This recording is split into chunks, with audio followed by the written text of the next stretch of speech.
committing organization for inviting me, of course you for to be here for this presentation. Pictura Poiesis as pictorial poetry is a quite ambitious title. Maybe I should title this paper Lars von Trier or the Unpleasure of the Pictorial Images, but this is another question. During my speech, I would propose a general view of the work of the Danish director. That is a work that arises many answers, and unfortunately, many questions. Unfortunately, I don't have many answers to those. But let's start. Right from the beginning, with his first feature film, The Element of Crime, 1984, Lars von Trier has developed a reflection on the status of cinematographic image and the consequent visual dimension that innervates the contemporary in the phase of decline and reconsideration of the thinking on postmodernism. According to Gavin Smith, the initial phase of his career as director is devoted to constructing a kind of pastiche authoritarian aesthetic out of his oppressive mastery of stylistic artifice and defiant art cinema rhetoric. The most obvious example of this past are The Element of Crime and Europa, built on an evident and even forced stylization of the cinematographic image, which denounced the artificiality not so much of the staging, but of the nature itself of the image. In its revelation, in revealing its constitutive essence, the image itself negates the possibility of achieving a real effect. Not by chance, The Element of Crime is the model of a production process in which the director approached the task of an uncompromising perfectionist, as a craftsman obsessed with every detail. Every shot was storyboarded, every camera movement was exhaustively diagrammed, planned and rehearsed, and every location scouted. The subsequent epidemic makes its own fictional statute explicit and evident. The story of two screenwriters who are writing a film set in the near future is indeed accompanied by fictional passages from their filming progress. It soon begins to appear on the screen, interweaving with the reality of the struggle of the two screenwriters to complete the script. As noted by Jack Stevenson, the film is a marriage of diametrically opposed aesthetics. In the fictional line of the film, the scenes were carefully composed and shot in monocolor. The acting was underplayed and stylized. The dialogue is dubbed in a rather stiff English to give it a real movie feel and to play up the fictional nature of this plot line, set in contrast to the reality line, which was shot in 16mm black and white film in unstaged location. In the intention of the director, the film will tell itself and even shot itself. According to von Trier, during much of the filming of Epidemic, no film technique were used. Thus, for almost 1/3 of the film, the camera rolled unmanned. This provides the film with its intimate atmosphere and, most important of all, ease of mind. And this is a very important thing in this phase of career of von Trier that is obsessed with the precision and the detail. Europa, that Nigel Andrews in an article called Maniacal Iconoclast of Film Convention, defines a delirious mise-en-scène, pushes still further the reflection on the status of non-realism of cinema, insisting, for example, thanks to extensive use of the retroprojection, on the hallucinatory quality of the medium. According to von Trier, back projection creates a dreamlike effect because it's so unreal, of course. In this context, we must not forget how it's fundamental for von Trier to insist on the hypnotic, hallucinatory nature of the cinematographic medium. It is a constitutive datum that runs throughout his career and is extremely evident in the so-called trilogy of Europa.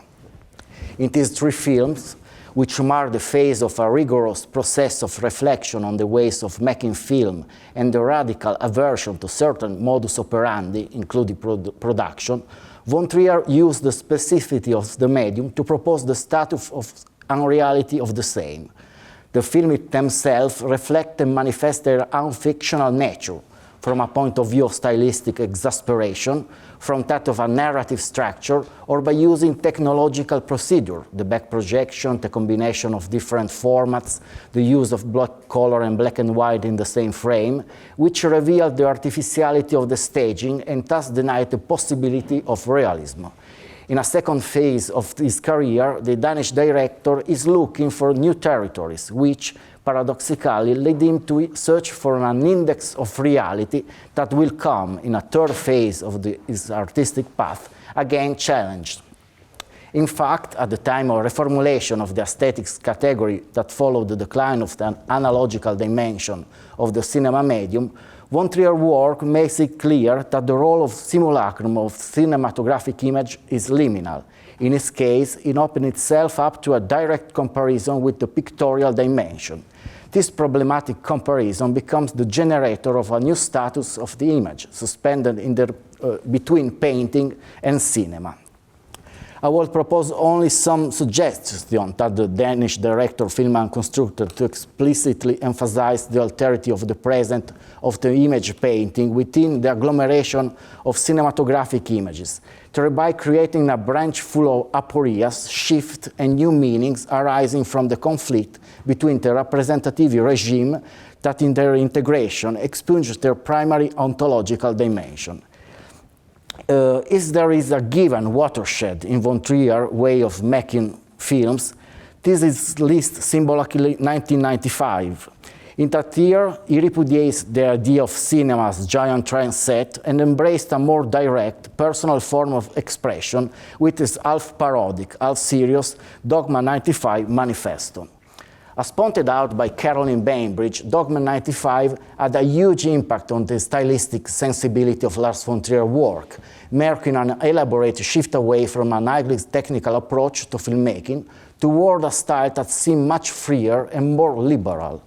At the base of the manifesto, which take into account of a phase in which digital imaging technology are affirmed in order to confront the same in the ambivalent manner. For instance, on the one hand, it states, rule number 9, that the film format must be Academy 35mm, but this rule was later clarified to mean the exhibition format, not the shooting format, and hence digital and video camera were permitted and became almost de rigueur. There is the idea that the supreme goal is to force the truth of my character and setting. I swear to do by all means available and at any cost and any good taste and any aesthetic consideration. This is rule number, this is one of the O of the Dogma Manifesto. From this point of view, we can identify, albeit in what is a series of principle statements that are often ambiguous and problematic, how the substance of the manifesto and set of oaths underpinning Dogma 95 stipulate very clearly that the design of the project is to move away from the cinema of illusion toward a cinema of authenticity and truth.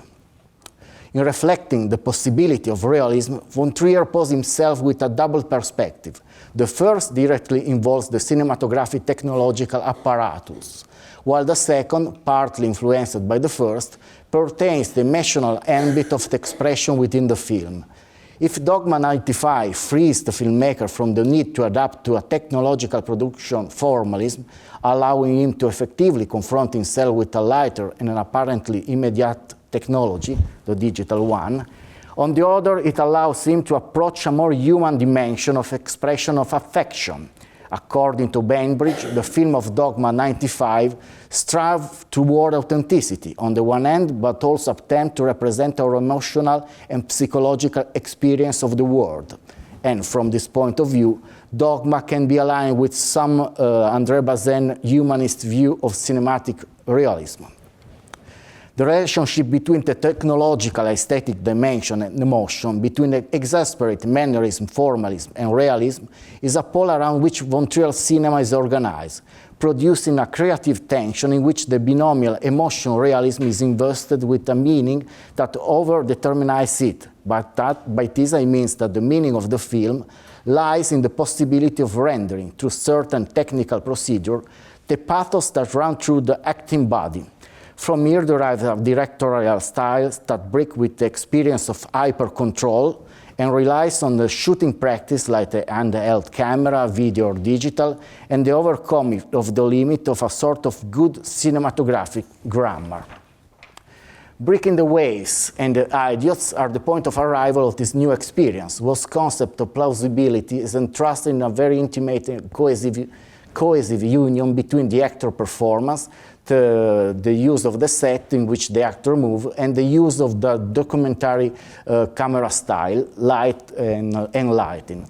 Even in Dogville, this sort of new dramaturgy will be carried out to exasperation, clearly highlighting the artifice of the filmic construction, the denial of phenomenological realism show in a choice of staging that is given itself superficially as theatrically, put the viewer in the need to reflect on the very idea of reality.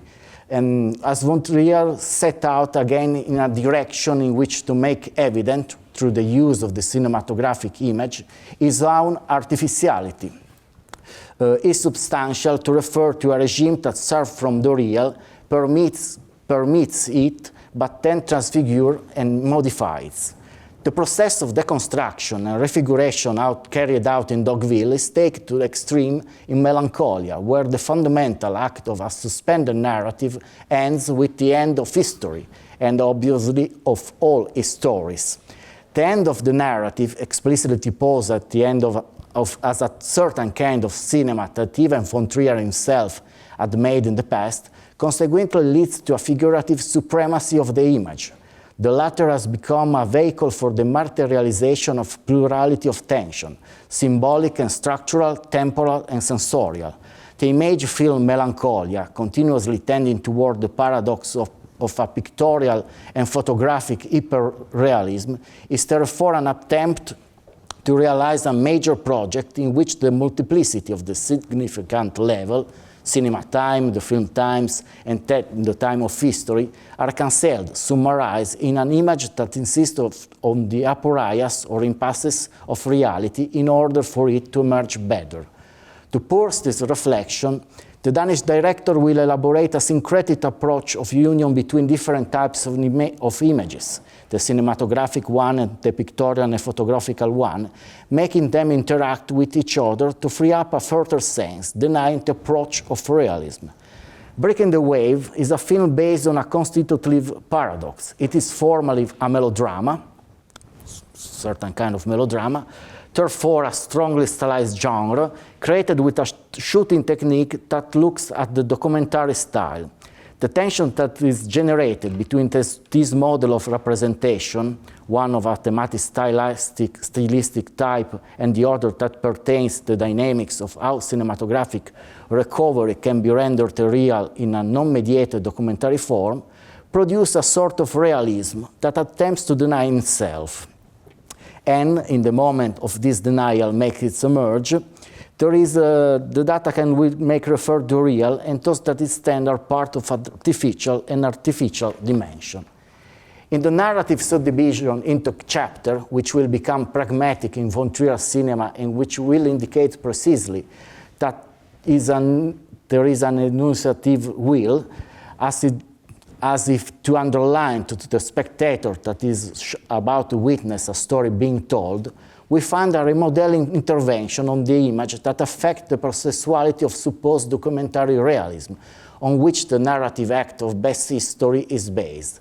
Each chapter, in fact, is introduced by a landscape representation created by the Nordic artist Per Kirkeby, accompanied by a rock-pop extract from the period in which the story is set.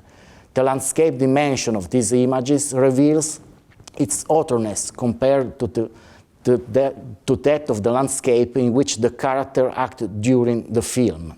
Elaborated and digitally altered, this image, with their own evocative tension, introduce a breaking point in the perception of reality of the film, constituting itself as something completely different.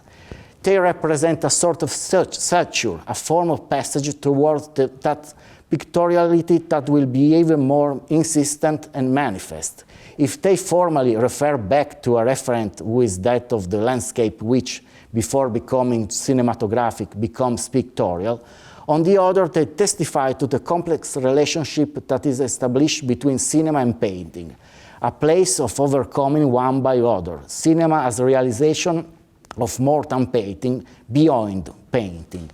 In my opinion, von Trier's cinema problematized this idea of beyond, this idea of limit.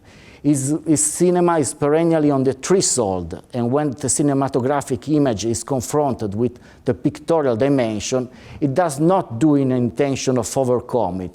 What comes into being is really a comparison between two regimes of images. This perspective seemed to me particularly evident in Melancholia, his film that more than any other insists on the oppositional relationship between cinematographic and pictorial image. From mathematic and expressive point of view, the second part of this film leads to a level of stylization and nice representation like in A Dance of Death. The theme of the film is always the one of the end, or rather the issue of nothing, the process of nullification, and of course the end of history, as you remember the film.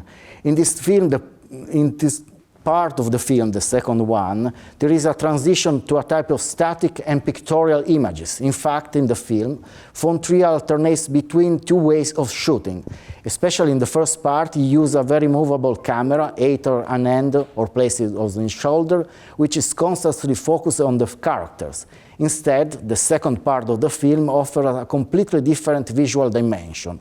The camera is often static, majestic in the fixity with which it proposed contemplative shot, with plenty of wide shots intended to render the space and the places.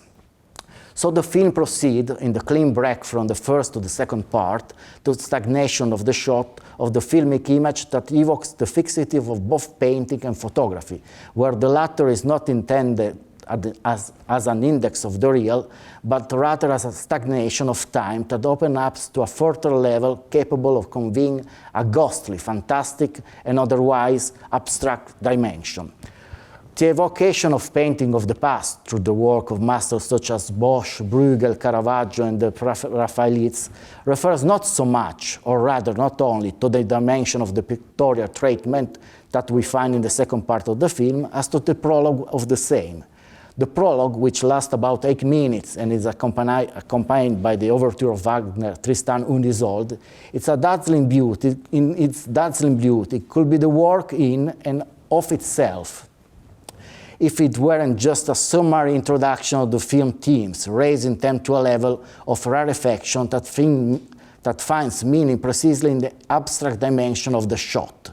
In the 16th shot, that negates the status of cinematographic realism and rather concern both painting and photography, we find the essence of the film character and themes. It is intent that we find the director's desire to set out and achieve a ghostly image, simultaneously endowed with presence and absence. It is an image suspended between the presence of the concrete figurative given and the absence of the possibility of concretely filmic existence. It is an image which, in moving away from cinema, looks to painting and photography, both as a reference model and a form at its stake, without being able to embody it. Melancholia, with its quoting and placed into the body of film of the suggestion and pictorial model, explicitly asks questions about the relationship and coexistence of two models of representation. Questions that do not close into aesthetic status, but also involve the hermeneutical perspective to which to submit the film. Above all, it seemed to me that in explicit exhibition, the director wants to activate the awareness of the fragility of the reality regime. To conclude, I would like to offer a brief account on the house that Jack built, which I think it can be understood, among other things, as a sort of sum of von Trier reflection on the act of creation, or perhaps of the act of destruction. Built with the narrative scan that is now typical of the author, the film is indeed a representation of violence and a model of cinematographic figuration of the same. Film with those techniques of search for a semblance of realism that are immediately perceived as being proper of the author, so handheld camera, out of focus, blurry images, documentary style, cold cinematography, and so on. But the final part of the film, with a sharp contrast that is both narrative and stylistic, explicitly questions which is the meaning of the painted effect. The painted effect, that is when the cinematographic frames make is when the cinematographic frame makes the effect of a painting. The frame evokes a painting either because it explicitly mentions it or because it reproduces certain effect of light, chromatic, or spatial organization effect, or because it imitates its static, temporal suspension and chromatic selectivity. This evocation can have different aims, starting from the type of cinema we are considering and from which is the painting that is called into question. However, the picture effect is always a metalinguistic instance that refers to a strong intentionality. The literal cross of the sticks accomplished by the character of Jack in the company of Virgil works on a double level. On the one hand, the process of deconstruction of verisimilitude and realism that the film had maintained up to is complete. The fracture that opens up in the perception of the film as a realistic portrayal of a serial killer cannot be reconstructed. On the other, this narrative reversal from realism to stylization make the pictorial dimension of the cinematographic image emerge powerful. The Bark of Dante by Eugène Delacroix. Therefore, that is the picture that von Trier'S quotes. Therefore marks a sort of fidel point of arrival. In reenacting the painting by the French painter, von Trier does not want to make it thematically coherent pictorial references, able to explain the moral and narrative dimension of the film. Above all, it wants to compare two languages, two models of figurative creation, to bring out how the fictional dimension of cinema proceeds from its presumed status of realism, the first part of the film, and become a dreamlike, hallucinated artifact. The cinematographic image is denied in its own working as a pictorial image. The latter, in turn, denies its specificity and makes one perceive cinematic traces. There is no cinema or painting, perhaps. There is the act of creating an image, an imaginary. And this act can only be accomplished beyond cinema, beyond painting. In the paradoxical style of von Trier, this beyond is enclosed in the same specificity of the image. To contrast them in an order to a different order of different realism serve to make it emerge, and to remind us that the images are contained within an apparatus that certifies the order of reality or unreality, and that this term cannot be used in a hierarchical relationship. Thank you.